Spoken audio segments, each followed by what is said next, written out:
deal with Iran's nuclear program and precision-guided missiles and their dangerous influence in the region. So just a little context there. Iran has greatly increased the extent of their nuclear program since President Trump left the nuclear deal in May of 2018. Iran now has 12 times the amount of enriched uranium than allowed under the nuclear deal. They're feeding uranium into advanced centrifuges, which is not permitted under the deal. Satellite images show that Iran's building a new centrifuge assembly plant under a mountain at Natanz. The parliament passed a bill that would end international inspections of nuclear facilities and require additional uranium enrichment if Iran receives no relief from oil and banking sanctions by January.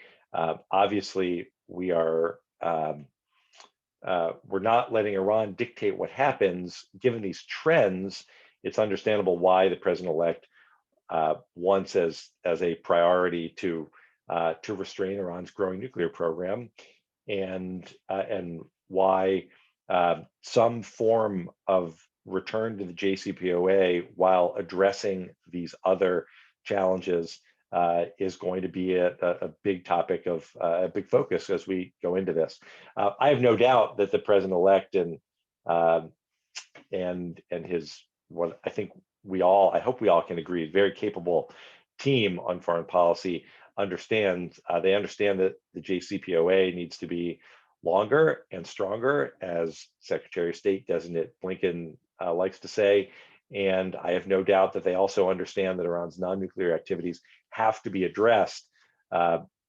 Jake Sullivan, the incoming National Security Advisor, talked about potential parallel negotiations. Again, I think it's really important for those of us who are focused on these issues, concerned about Israel's security, concerned about regional security, and stopping Iran's efforts here, that we all give the administration the opportunity to lay out the plan to address all of these concerns. I've been speaking with European ambassadors recently. I know they share our commitment to making the deal stronger and addressing especially the missile effort of the Iranians.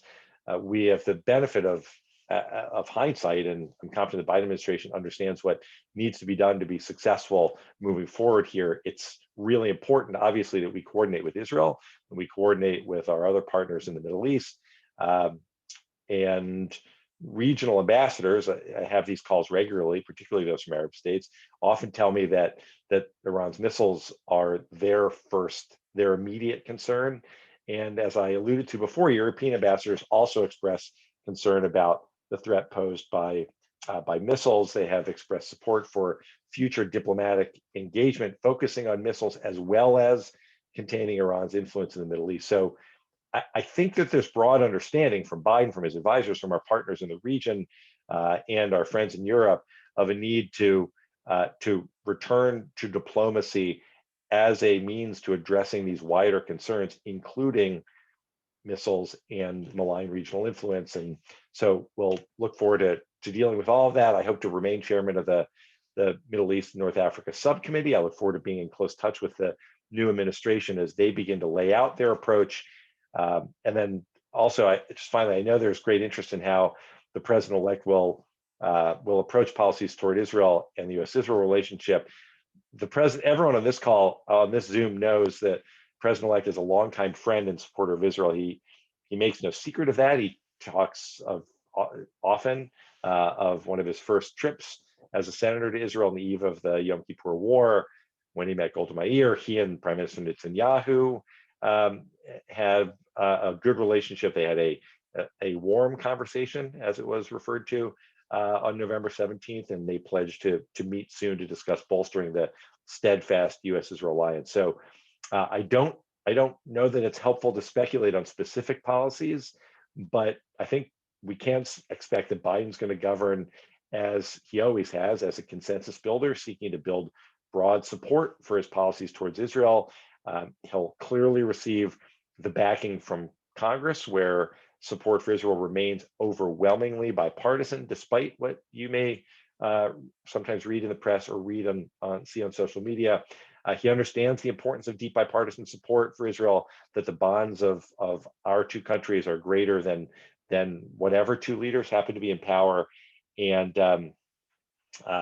let me just finish with this. I know that some worry, and I no doubt some with us here worry that a Biden administration is going to be pushed to undo every policy decision of the Trump administration simply because it was part of the Trump administration. I don't believe that that's accurate. The president-elect and his team have praised the Abraham Accords. They've said that they want to build on the agreements to normalize and develop ties between Israel and other Arab states. I expect that that President Biden will continue this effort to advance Israel's regional integration, help build a coalition to restrain Iranian influence in the Middle East. And I hope that Congress can play an important role in expanding and deepening the relationship between Israel and countries in the Middle East. I look forward to leading that effort. I will close by just pointing to the important moment we had, bipartisan moment, when my legislation that codifies the 2016 Memorandum of Understanding between the US and Israel on security assistance that President-elect Biden helped to negotiate was codified into law with the passage of the Defense Authorization Act. The same legislation also expands US-Israel cooperation on a number of other areas like energy and water and agriculture. I think the opportunities for cooperation are greater now than they've ever been, and I have no doubt that President Biden will continue to provide Israel with these historic levels of assistance and never compromise Israel's security. He's already said he's not moving the embassy out of Jerusalem, and I can't imagine that some of the other policies of the Trump administration are going to be immediate priorities of his. Certainly, the Golan is that Trump recognized. I don't imagine rescinding recognition is something that the Biden administration will come in planning to do. There are going to be some differences, and I'm going to finish by, as we head over to David for his really important insight. I expect that there will be some differences in approach as it relates to the hopes for a two-state solution, but I'll let David expand on that. And I will look forward to picking up where I'm leaving off when we get to Q&A. And again, I appreciate the opportunity. I appreciate the interest, and I'm always grateful to be with you. I'm also always grateful to be with David Makovsky. Thank you so much, Congressman Deutch, and thank you again for leading that wonderful and important effort to have the MOU codified in legislation this month. David Makovsky, over to you, please. You're still on mute. Okay, thank you. Thank you, Nathan. Thank you for having me. Thank you for your kind words. Indeed, I see myself as a good personal friend and as a friend of the OU, and it's an honor to be with another good friend, Ted Deutch, who's really, I think, one of the top leaders in Congress when it comes to advocating for the U.S.-Israel relationship. Really one of the smartest and always there when it comes to this relationship. So it's an honor to be with Congressman Deutch. It's good to see others, William Daroff, Moshe Bain, other members of involved with this relationship. Look, I'll just try to stay focused on the Abraham Accords and the Palestinian issue with Israel going forward with Biden. I would just say, just for a word of context on how we got here in 2020, I don't want to dwell too much on the past. I know we're supposed to be forward thinking here. I do think it's an important, this thing, 2020 started very differently than 2020 ended. 2020 started by focusing on a map of President Trump for a peace plan. And then there was an annexation debate. That took up the first half of the year. I can get into details if you want in the Q&A, but I don't want to take up time now. Then the second half really pivoted when those two issues kind of hit a wall, so to speak, that the Emiratis saw this as an initiative. And I think it was driven, and it's true for the other countries too now as well, Bahrain, Sudan, Morocco, each one is its own case, but it's driven by a sense, I think, of US retrenchment from the region, certainly for the Gulf states, due to shifting energy dynamics, America being more energy independent, and a sense that there's going to be a vacuum as the U.S. retrenches. Both President Obama, President Trump talk about retrenchment of troops. Doesn't mean isolationism, doesn't mean total withdrawal, but pulling back, even if you're not completely pulling out. And there's aligned regional thinking on forces of instability, whether it's Iran, whether it's the Muslim Brotherhood, or other elements that are seen as destabilizing.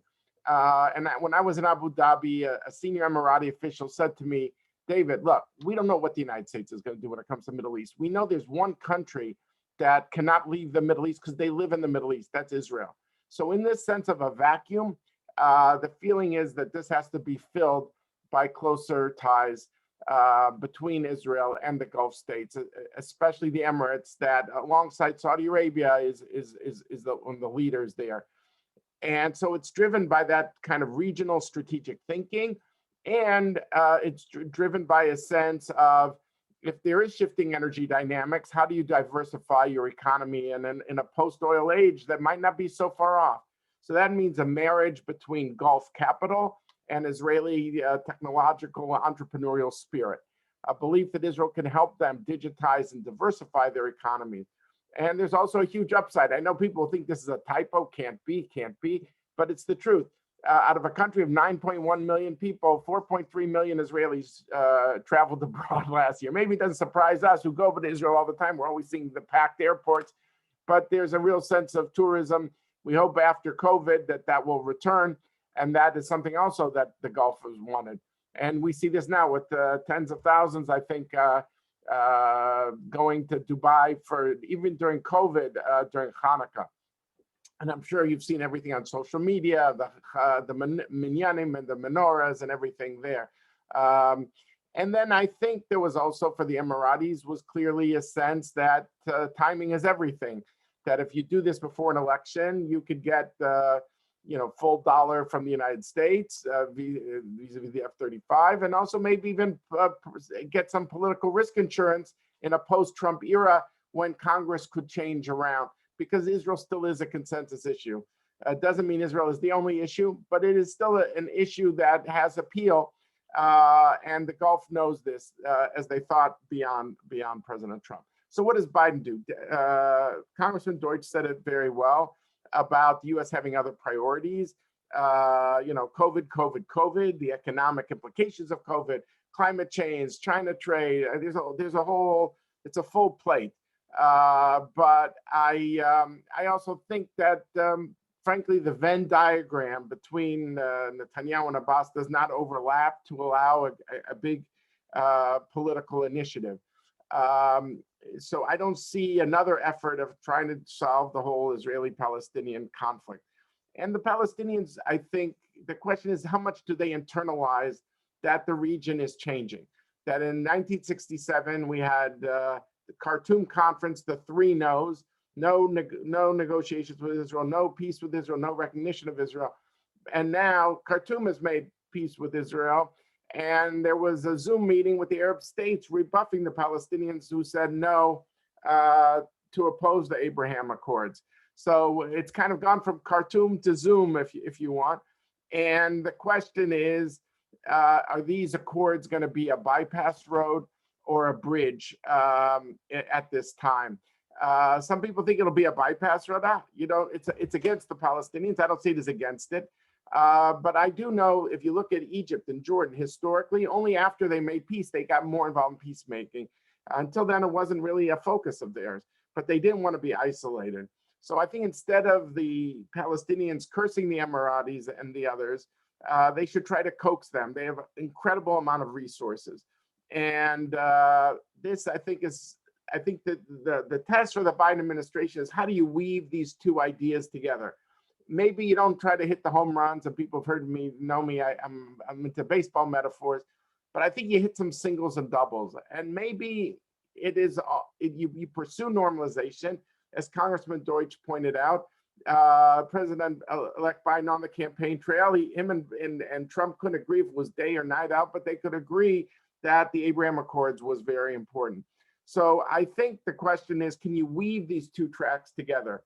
If you're not going to hit the home run anyway, can you say, and when I've talked to Saudi officials, they've said to me, David, you got to understand the dynamics of our country. We're different than some of the other country with our religious police and the ulama, our religious leaders.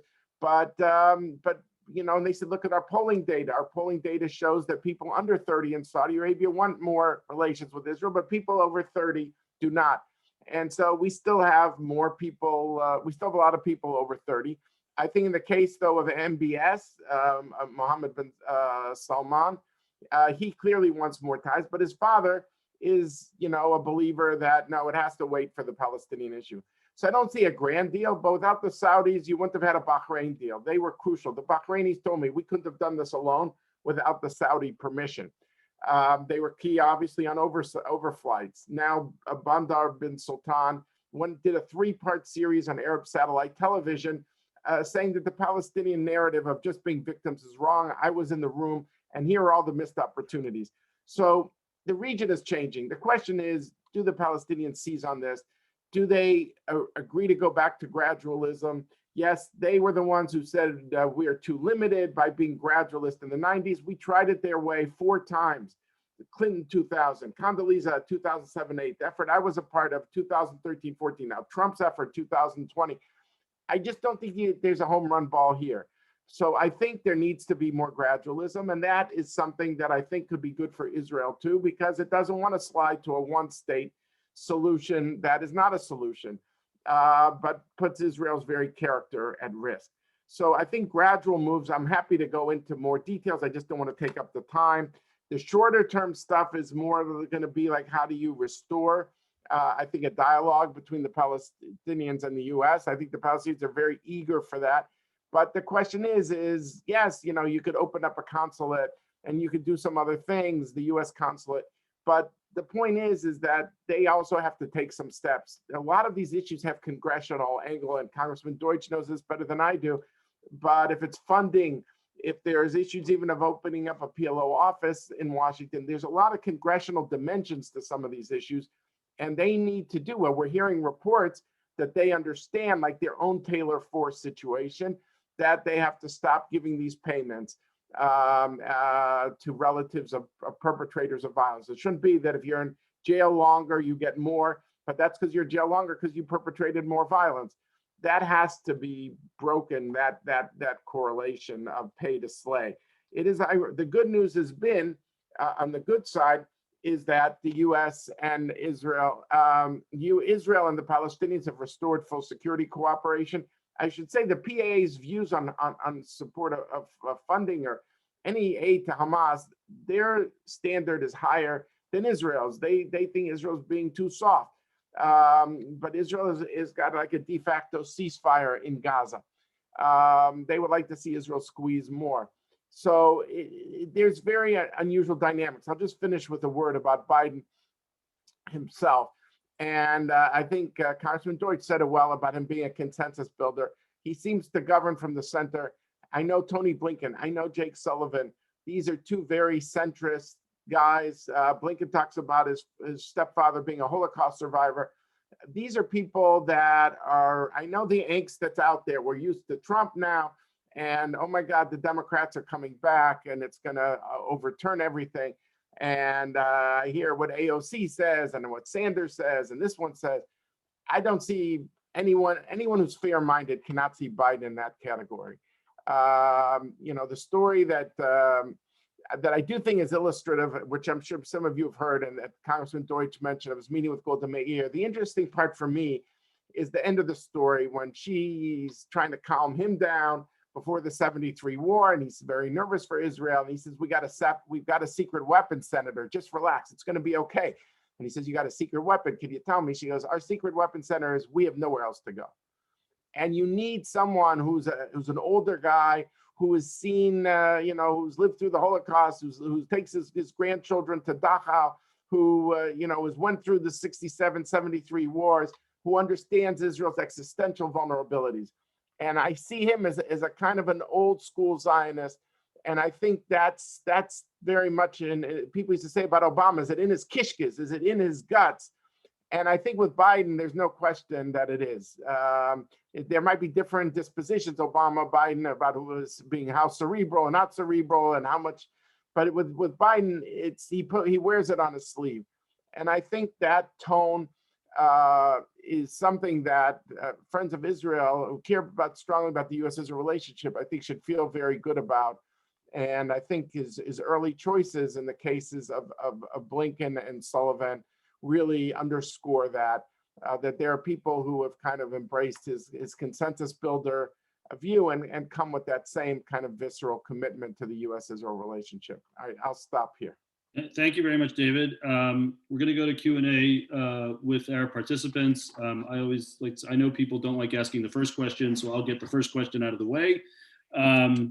A question for Congressman Deutch, back on Iran, is, one of the, when the Obama administration was negotiating the deal, one of the analogies that President Obama liked to make was to Ronald Reagan negotiating arms control agreements with the Soviet Union. And that you negotiate with your enemies, you don't negotiate with your friends. But it's also the case that if you look at that analogy, besides while Reagan was negotiating arms control treaties, the Reagan administration had a vast array of policies that were a full court press to put pressure on the Soviet Union and eventually destabilize it.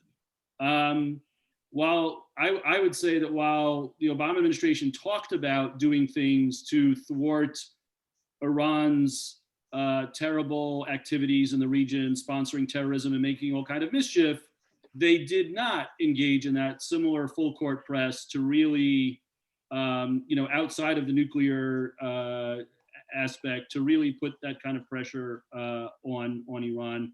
And I'd like to ask you, Congressman, what you anticipate from the new administration and in partnership with folks like you in Congress in confronting the other dimensions of Iran's activities, even while the nuclear folder is being dealt with. And then the first question I would just throw at David is, much to the chagrin probably of most Israelis, it looks like Israel might be headed for yet another election.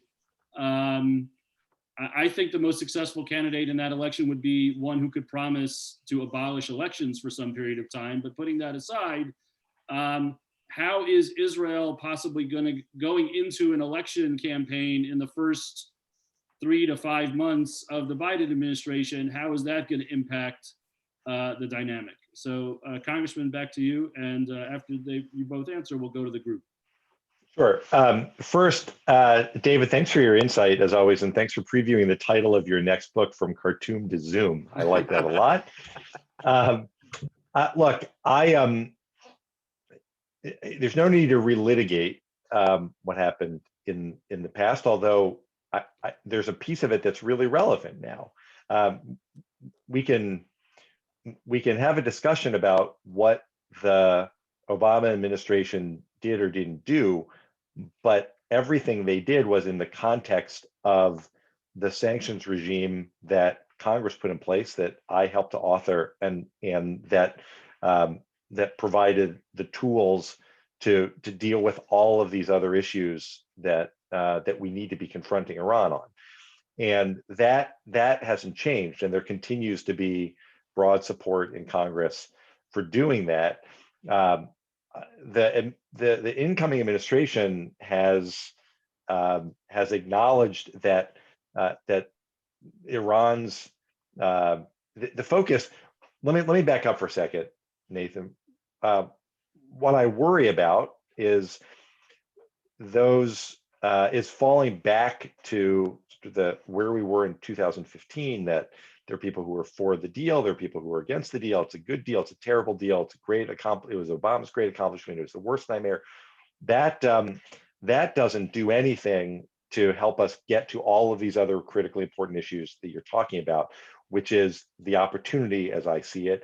The administration, the incoming administration, has spoken openly about the need to deal with the missile program, the need to deal with the sunset clauses in the JCPOA, the recognition that at this point, relative to 2015, Iranian influence in the region they've accomplished more than we could have imagined in terms of expanding the scope of their influence from Tehran through Iraq and Syria to Lebanon.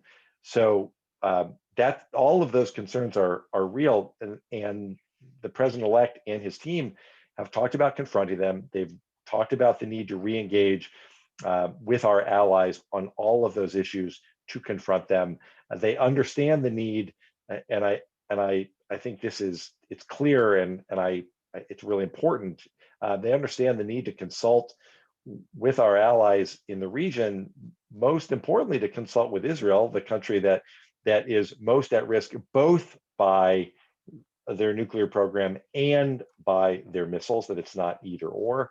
And they've spoke openly about doing all of this. So as I said before in my opening comments, I think frankly, I think we need to give the incoming administration the opportunity to lay out, even beyond what we already know, what I've just explained, precisely the way we both deal with the nuclear program, how to address the challenges in the JCPOA at the same time that you're working to build back diplomatic consensus, and importantly, how to address the missile program, the access issues, the fact that Iran is now building more secret facilities and has 12 times more enriched uranium.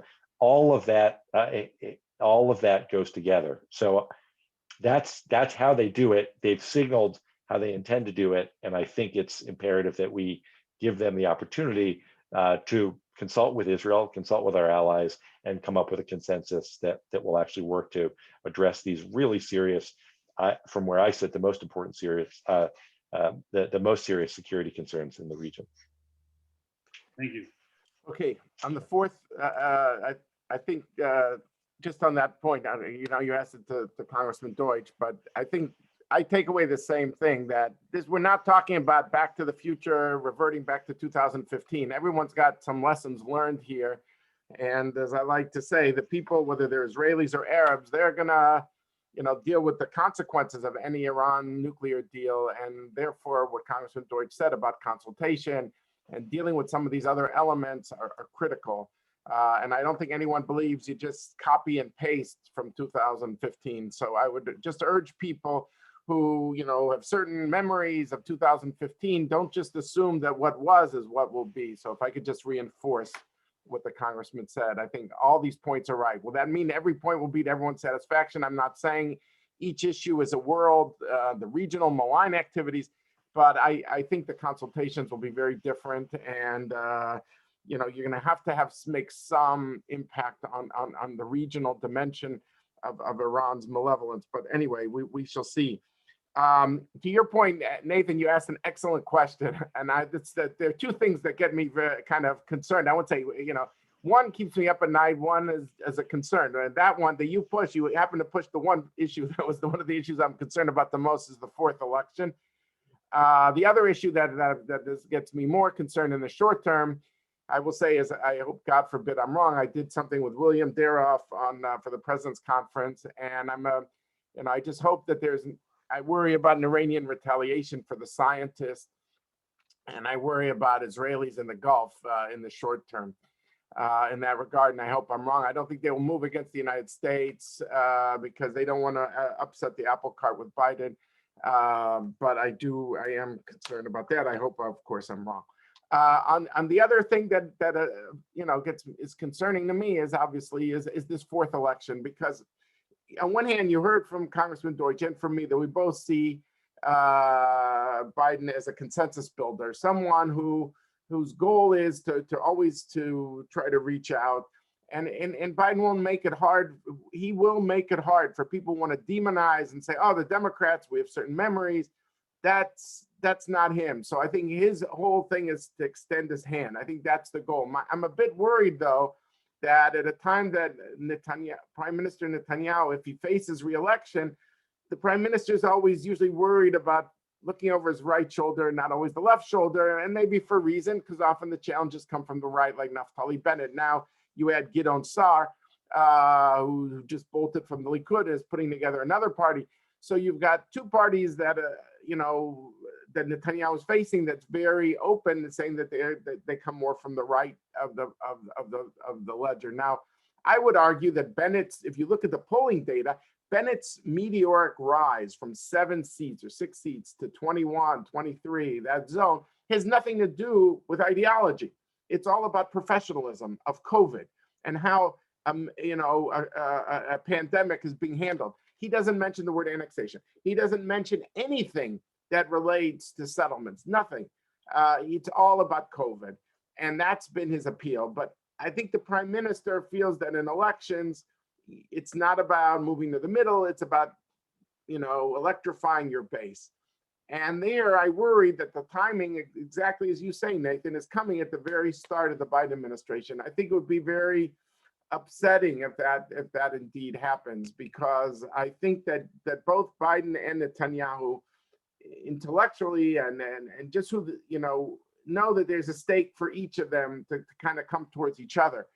But what if politics comes in the middle of this? And Netanyahu's strategy in an election is usually to go to his base, and so that you put your finger on something that I'm very kind of concerned about. We'll know in 8 days.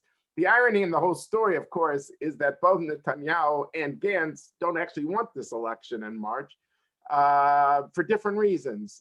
Gantz has done very poorly in the polls, so he's not looking for an election. Bibi's view is, look, I'll do better in the summer because more people will be vaccinated. When they're more vaccinated, the businesses are going. When businesses are going, the economy's going. If I could do it right after the Yom Ha'atzmaut, the Israeli Independence Day ceremonies, where people are in good mood and I'm very visible, even better. So ironically, he doesn't want elections, but the nature of the dynamic is that under Israeli law, if by December 23rd there's no budget, then there's an automatic election by the end of March. So, I always say it's brinkmanship. Israel's about brinkmanship. And there's a story in the paper today about how Netanyahu might try to work with Gantz to forestall an election. The SAR factor, it's hard for Americans to kind of wrap their hands around it, but this Gideon Sa'ar has done very well in the instant polls. If you look at all 3 networks, I watch 2 Israeli network programs a day in Hebrew on prime time, and suddenly Netanyahu is much more worried about going to an election. But the question is, sometimes you do all these tactical moves, and it has a snowball effect, and you're not able to stop the dynamic. So we'll see. We'll see in 8 days. But you're right, Nathan, to focus on this. Okay, we're going to go to questions from the group. I'll ask Rabbi Blau from Cleveland. Please go ahead. Thank you. First, I want to say thank you to you, Nathan, and you for putting together this program. Thank you to the Congressman. Thank you very much for your words. For David, it's always a pleasure to hear you as well, Congressman, but I hear David more often. That was not a slight. It's what. I do want to go back to the point that you made, David, earlier about what do you envision are singles? I've heard you give your baseball analogy numerous times. And so what are reasonable singles and doubles that can be accomplished, especially given the point that Nathan just raised? Good. Look, this is something because I don't want to take up too much time. So I'll and that's why I only kind of spoke in headlines. But to me, the singles are, and this requires also a new approach by the United States, which, is going to take an effort too, because it's a change in American policy, but something that would make a clear distinction between the block settlements and the non-block settlements.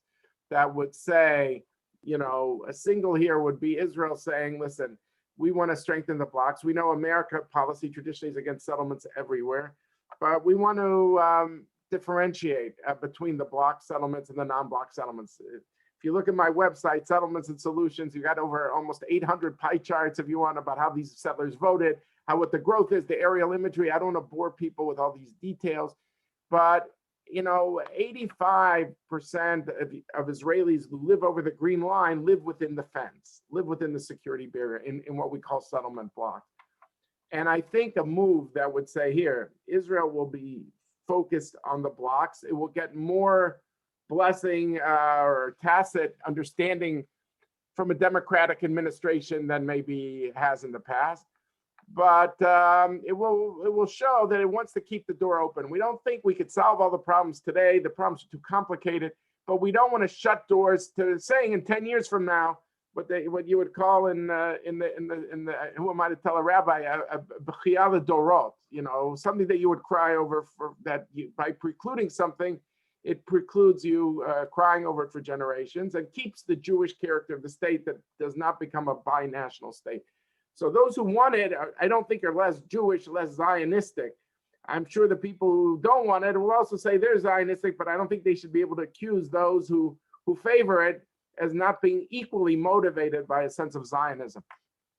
On the other side, maybe there are things the Saudi Arabia can do to start opening up flights and investment and trade offices. Maybe it's not a full embassy, given the king's word, but the king has been more forward-leaning than he gets credit for because he allowed Bahrain, like I said, he allowed Bandar to take over Saudi satellite TV called Al Arabiya 3 nights in a row and explain where the Palestinians have screwed up.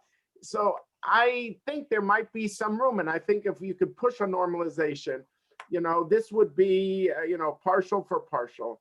And the Palestinians, like I said, have to do their part, and their part is the incitement issue and changing the payments of Taylor Force, of not giving money to relatives of perpetrators who go to jail. Now, if there's a wife with 5 kids, could they get the minimum welfare payment? Yes.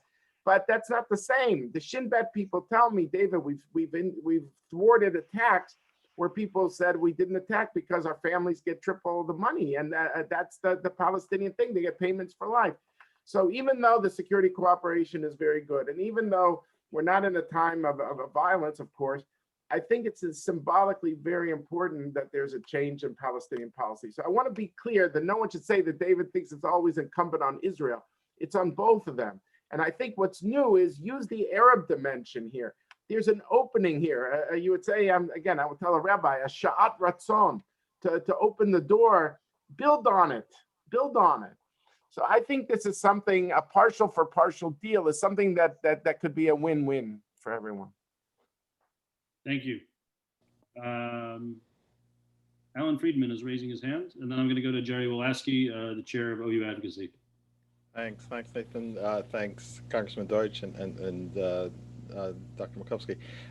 Just a quick question for Congressman Deutch. There's been some concern, some speculation as to what the fact that the U.S. support for Israel has been associated to some extent with the Trump administration. Will that have a negative effect going forward? And in particular, will the progressive wing of the Democratic Party have more of an influence than it's perhaps had in the past on policies of the Biden administration, but in particular towards U.S. policy towards Israel? Just wondering if you could comment on that. Obviously, you have a very much of an inside perspective on that, so I'd love to hear your thoughts. Sure, and it's not the first time someone's asked that question, but I appreciate it. I have spent much of the past 2 years talking about the challenges and how we should view all of these issues within the Democratic Party in the House, and I have pointed to the fact that as the one Democratic place on Capitol Hill, it was the House that overwhelmingly condemned BDS. It was the House that reaffirmed the ironclad support for Israel's security. It was the House that passed the legislation that the Senate finally passed my legislation to strengthen the U.S.-Israel relationship, that we passed that unanimously. That was a clear sign of where the Democratic Party on Capitol Hill is. But that's no longer as relevant, I'll acknowledge, because the president-elect is the leader of the Democratic Party. We've not had that. And Joe Biden's record is clear, and his support for the U.S.-Israel relationship longstanding, and all of the things that I've tried to do in the House to try to advance the U.S.-Israel relationship in a bipartisan way is exactly what he's done for close to 5 decades in his political career. And you saw that when questions came up during the campaign, when he brushed aside the idea of conditioning aid to Israel as a terrible idea. You saw it when he talks about his relationship with Prime Minister Netanyahu, and you contrast that with the way some on the far left have described it. So while I haven't shied away from defending the Democratic Party over the past 2 years as being firmly pro-Israel and with a strong track record to prove it, at this point, it is Joe Biden's Democratic Party. And for those of us who care about the U.S.-Israel relationship, that's a really comfortable place for us to be. Thank you. Jerry Wolaski, speaking from Israel. Thank you. Thank you, first of all, to our speakers. And I want to particularly thank Congressman Deutch, who has been a real champion of the U.S.-Israel relationship. It's really, and as you said, a good friend of the OU, and it's just a pleasure, such a pleasure to have you on this call, but more importantly, to know that you're on our side on many different issues. So, and certainly on the U.S.-Israel relationship. So I want to thank you. I just want to touch on one thing, that, we talked about elections in Israel and, and a lot of things that the politicians in Israel seem to disagree on. But there was one thing they seemed to agree on, and that is, the issue with Iran. Prime Minister Netanyahu just recently did, I think yesterday, spoke out, was sort of like and spoke again about, the issue of re-entering the JCPOA or an agreement with Iran. So I guess the question I have is, in general, the U.S. has to run its foreign policy based upon U.S. interests. So my question is, when it comes to this issue, though, does Israel sort of have a veto here? Do you think they should have a veto, or certainly a strong place at the table, which they certainly didn't have the last time around? And is that the one thing, we were talking about the things we may have learned from the last deal? Is that one of the things that maybe we learned, that, both for Israel and for the moderate Arab allies, should they have a seat at the table, and it should not just be the U.S. and the Europeans who negotiate this thing? Well, yeah, I firmly believe that that we on policies like this, it's critically important to engage with Israel as we do. And I know, just to be candid, I know the criticism of the Obama administration for not engaging with the prime minister's office. I've heard that, and I don't want to argue that. I think it's important to point out that the day-to-day, and David, I'm sure will confirm this, the day-to-day relationship between our national security establishment, our intelligence community, the Israeli national security establishment, and intelligence communities during the Obama administration functioned at the highest levels, as it has through the Trump administration and as it will during a Biden administration. And that's critically important. But of course, on decisions like this, there needs to be consultation with Israel, and there needs to be consultation with our other allies in the region. And it's not just the Europeans who get to decide here, but they have concerns also, and they're important allies, and they're important players at the United Nations, which we also have to remember, because ultimately, for us to accomplish what we want in standing up to Iranian aggression in the region and dealing with the conventional arms peace and dealing with the terms of the international community's approach to Iran, that matters too. But there's just no doubt that we have to engage with Israel, and that the Biden administration will. Just one other thing I'd add here, though, David and I think both talked about this generally. I want to be really clear. The biggest difference between the end of 2020 and 2015, when this was negotiated, is what's happening on the ground in the region. And the Abraham Accords and the official relationship that now exists in the region among Israel and some of the key Arab states, and the relationship that the United States has with those countries as part of that. All of that is critically important as we look ahead to the negotiations that will take place about how to address the myriad of challenges that Iran presents from their nefarious activities, malign activities in the region, their missile program, to their nuclear ambitions, and by the way, while we're at it, to their human rights violations within their own country. There's just a much more natural way to engage with the regional partners, Israel and the other regional partners, than existed in 2015, and that's going to be really important as this goes forward. Thank you. We're nearing the end of our hour. Does anybody have time for anybody have one last short question that they'd like to ask? I think William is trying to talk, but he's on mute.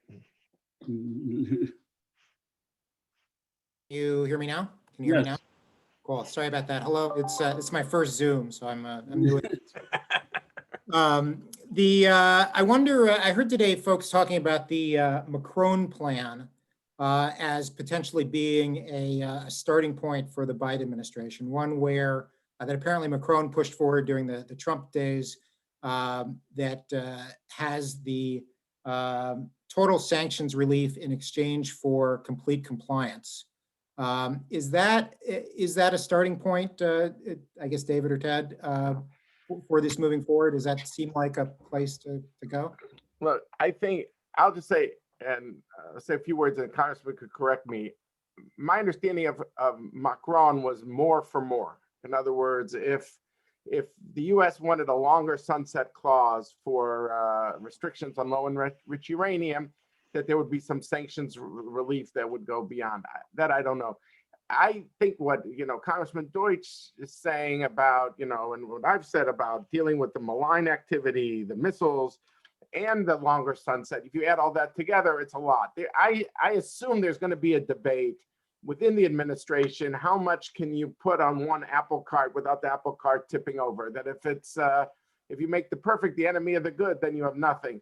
So, are you going to follow on negotiations for some of this?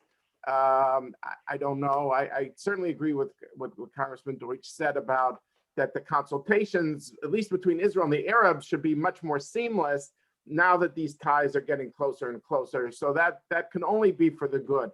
I just don't know if my interpretation of Macron was not necessarily everything for everything. But it was, you want more from Iran, can give a little more in somewhere.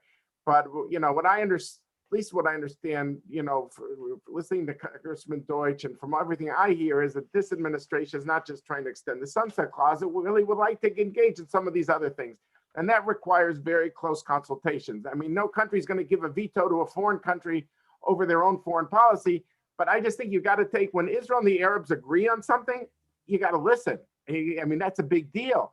And so I think learning from the mistakes from the past, what Congressman Deutch said about the convergence between Israel and the Arab states, making those consultations better. I think if you add all this together, this is not just going to be a repeat of 2015. More for more, it might not be everything for everything, but I do think it won't be a repeat of 2015. I just say, no way. I just can't imagine that. Congressman, your last word. Yeah, I just would, again, William, there has been, it's understandable because the conversation is what happens immediately, but it is not just a question, and you won't see the administration come in and make this solely about a referendum on whether to return to the JCPOA and whether you simply go back to exactly where we were. To get back into the deal, that is going to require some sanctions relief. It's also going to require Iran to abide by its terms to dramatically reduce the amount of enriched uranium they have, to provide greater access have to respond to these aerial photographs of Natanz. So that's just on the JCPOA piece. But again, this isn't just going to be about that. It will be, and this is what I urge you, I urge everyone I talk to who cares about this issue, to listen to the administration lay out their plan for dealing with all of it. That it's not just how do we get back into the deal, or we shouldn't get back into the deal. It's everything that we care about, all of the things that David and I and you have asked questions about. How does that play out? Then we can determine whether the way forward is to get back into the deal with a certain level of sanctions relief, more sanctions relief, in order to get Iran to do more, with the understanding that significantly more is going to have to be done going forward. How is it going to be done going forward? What sanctions will be out there in the offing if there isn't compliance? All of these things will be laid out, and I hope and I urge everyone to listen intently as it is, and to talk about the overall approach rather than just an approach for getting back into the deal, because it is importantly so much more than that. Thank you so much, Congressman Ted Deutch, and to David Makovsky. Thank you all for joining us for this session. You'll receive an email about the next session, which will be, I'm sorry, the specific time and date escapes me at the moment, but you'll get an email next week. It's with John Talisman from Capital Tax Partners. We're going to be talking about expectations regarding tax and fiscal policy issues in the Biden administration. Thank you all, and this concludes our program. Thank you. Thank you, Nathan. Thanks. Thank you. Thanks, everyone. Thank you so Thanks, much. Nathan. Happy Hanukkah. Thank you.